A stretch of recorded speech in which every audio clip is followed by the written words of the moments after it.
Hi, I'm Chef Carolyn Shelton, cookbook author and caterer. Today I'm going to show you a very simple method to make lardons.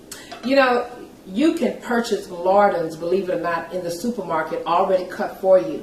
But if you have some thick pieces of bacon that you would like to add to some of your recipes and you just want to make some at home and not buy it in a package, you just take the trim off the end of each one of these, as I'm doing here. This is so simple. And you just want to cut them into little strips, like so. You can actually, after you've cut all this, you can put it in a Ziploc bag and use it later. I'm going to take that,